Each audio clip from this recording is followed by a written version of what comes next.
What's up, YouTube? We are back, another movie review. This one a little superhero related again. You love your superheroes, right? Like, Oh yeah. you're a big superhero guy, eh? Especially Marvel, yeah. Yeah. Well, this past weekend we watched The Suicide Squad, which, remember I told you it was a reboot. It's not actually. It's like a hybrid. Like it's kind of it's a continuation technically, but they actually tried to bring Deadshot back with Will Smith, But yeah, DC, they haven't done, they did Justice League, like 4 or 5 months ago and stuff, and that did pretty well, but this knocked a lot of movies out of the park. Like, before we watched it, we actually looked and saw the rating was like 7.2, 7.4, then there's like 92%. 92%, and that's when we're like, oh, maybe it actually is good, right? Yeah. And yeah, the movie definitely did surprise us. It caught me off guard a little bit, actually, I think. But yeah, no, as a kid, I used to go to the theaters and stuff with Marvel, every single movie, all that stuff. I know you did as well. And like up until like Phase 3 and stuff. But DC, I followed a lot, like as a kid and stuff. I really liked the Dark Knight trilogy, like Man of Steel was pretty good. I didn't really like the original Justice League, kind of sucked ass. A lot of movies kind of up and down with DC. That's what I'm saying, like DC's a less inconsistent. Suicide Squad, I didn't think it was as bad as people said it was. I didn't think it was that good either though, but I think, I don't know, what did you think of that original movie? It's hard to say, like Will Smith, I think he did a good job with it. Like, especially they were overhyping it so much over the years.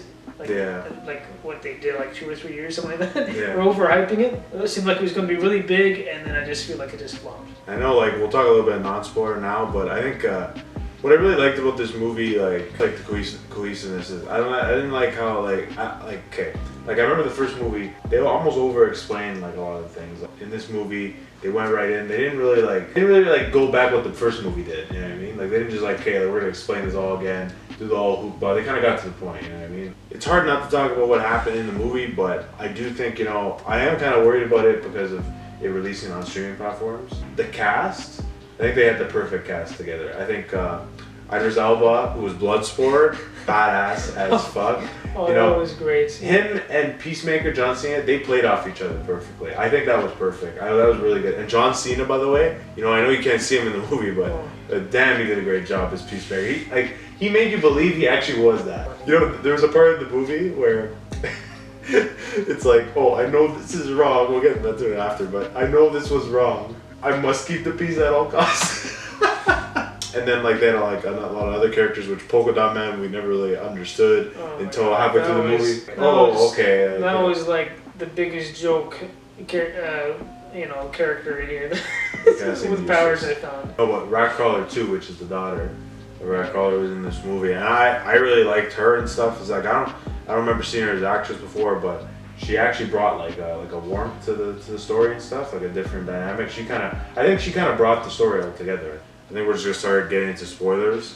I'm pretty much like the last couple. I'm just gonna break it down from start to finish, and we'll kind of talk about it in between and stuff. And I think starting all off, pretty much they throw you right into like this same prison with Amanda Waller. She's pretty much like obviously like the last movie, same as the last movie. And they're assembling this group and stuff. Margot Robbie's in it with Harley Quinn. They're going to do this mission. They take them out and stuff. And then while they're doing this mission, they get on there and they get completely fucking blasted. I think almost all of them were dead, except for Harley Quinn and the Colonel, which you think the Colonel dies, and we'll get to that after. So like the rookie guy, Nathan Fillion, he's like a detachable arm and stuff. He gets wrecked. Like everybody gets wrecked. Weasel dies before he even gets there. He drowns in the water. Yeah. It was just kind of crazy, and we didn't really understand what the fuck was going on. And then they reveal Team 2 was on the other side of the beach, which is revealed to be the actual Suicide Squad. They're invading this almost island stuff where it's like a bad people have taken over the country. The really funny part of the movie, they're like, okay, we gotta save the Colonel, right? Oh man. And so they're like, oh, they're at this location, so they have to get through all these people. So they're like killing all these people stealthily, and Peacemaker and Bloodsport just like competing, like who's cooler with all the gadgets. Great. I think this is my favorite part of the movie. I think once they get to the end, Colonel's having a sipping tea with another couple of people in the hut. What are you doing here, right? And then he's like, oh, these are good. These people saved me, the freedom fighters. And they're like, oh, what happened to my people? They're all fucking killed. Yeah, and this movie, by the way, rated R, by the way. They did not hold anything back. And anyway, they kind of go around the city and stuff, and they can pretty much start to bond and stuff, like King Shark, by the way, Sylvester Stallone. Yeah, we didn't know till the end. yeah. Nom nom. Oh, But yeah, like they pretty much go in and around like this, like they go to that downtown city trying to find the guy behind this big bad actual thing that's going on. It's called Project Starfish. It's some big super bad thing that's been closed in with the experiment. Harley Quinn actually really shines in this movie where she's like pretty much arrested. 'Cause she was the only one that survived off the beach, like that was thought to have. Yeah, and she kind of like destroys the president at the time. But yeah, like at the end of the movie, they're like, okay, we know where Project Starfish is. I think the best sort of course of action is to blow that shit up, like pretty much. Yeah. So they get in, right? And they all got their way in by different ways. So then they blow it all up. Plan goes well and stuff. But Peacemaker, Colonel, and Ratcatcher, they find these other files where they're experimenting on all these kids and all that stuff. And then Peacemaker's like, this is the part we were talking about before. I agree with what you guys are saying. Like, this is so wrong, but you guys cannot bring those out because I must keep the peace. Like, peace number one, right? Which is so fucking hilarious and stupid. Like, him and Colonel fights and stuff, and he ends up killing the Colonel after the Colonel could have killed him, I think, right? Yeah. Then he chose to keep him alive, and then he killed him. Then Ratcrawler grabbed the record after it was on the floor. He gets her about to kill her. And then pretty much they flash back to upstairs. Before that, he was like, I don't want to do this, but I have to. So I have to keep the peace. And I remember a really funny part of the movie where they accidentally kill the bus driver gets killed. And then they're like, the polka dot man's like, what? You guys don't even like care about Milton and I didn't know his name was Milton, but anyway, he's like, and then everybody's like, who the fuck is Milton? They were just running with them for hours, like, and they had no idea. So it was kind of funny. And Margot Robbie was like, oh my god, Milton, oh my god. Like, that was Milton. It was so funny. So then the whole thing blows up. They're down at the bottom. We thought King Shark's dead for sure. They're trying to shoot at King Shark a million times. The guy just said shoot. Still alive. Eats them all, whatever. And then the starfish things come back. The actual, what was his name? Oh my god. Starro the Destroyer. But that's the big starfish. That's the really deadly. They're like, okay, your mission's done. Get the fuck out. Amanda Waller's character, whatever. So, and then they're like, okay, we're about to leave. And they're about to destroy this whole fucking country and city. And they're like, let's turn around. And Amanda Waller's about to blow them up with the chip that she put in before they left. They're about to blow them up. And then the people that are in the office of the government, and they're like sympathizing with them, they literally like knocked her out and stuff. So, and then they end up keep going, and they eventually, they find a way to kill Starro. Margot Robbie using javelin fucking goes through the heart of Starro. Yeah. The rats eat the inside of Starro's heart, and Starro dies, and everything's safe. But what about Polka Dot though? Oh, Polka Dot Man got destroyed by the way. Yeah, so then when you find out after, Polka Dot's his thing is because like the only reason he's able to harness his powers is if he thinks of his mother, because he hates his mother. His mother like fucking tested all his brothers and sisters and stuff. He was like the only one alive and all that. The end, Ratcatcher is like, she really brings work to the whole story and wraps it all up. They beat Starro.